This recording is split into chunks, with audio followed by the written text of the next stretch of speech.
Vous avez agi dans l'ignorance, vous et vos chefs. Acte 3, 17. Après son revirement sur le chemin de Damas, l'apôtre Paul disait « J'ai agi par ignorance, n'ayant pas la foi ». 1 Timothée 1, 13. Et Jésus lui-même, sur la croix, avait prié pour ses bourreaux. « Père, pardonne-leur, ils ne savent pas ce qu'ils font ». Luc 23, 34. C'est de la même manière que Pierre analysait l'attitude de ceux qui ont condamné Jésus à mort. Frère, je sais bien que vous avez agi dans l'ignorance, vous et vos chefs, Acte 3, 17. C'est cette ignorance qui a conduit un innocent sur la croix. Et quel innocent! Le Fils de Dieu lui-même, venu partager la vie des hommes, pour leur montrer le chemin de l'amour de Dieu et des autres. On ne pouvait pas imaginer pire erreur judiciaire.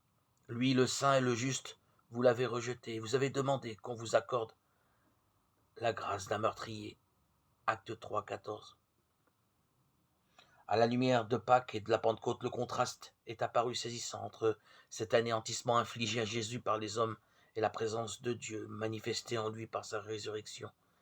Lui, le chef des vivants, vous l'avez tué, mais Dieu l'a ressuscité d'entre les morts. Acte 3, 15.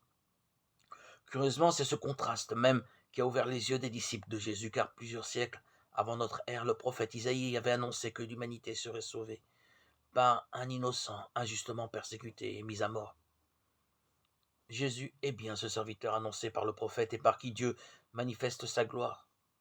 Le Dieu d'Abraham, d'Isaac et de Jacob, le Dieu de nos pères, a donné sa gloire à son serviteur Jésus. Acte 3, 13.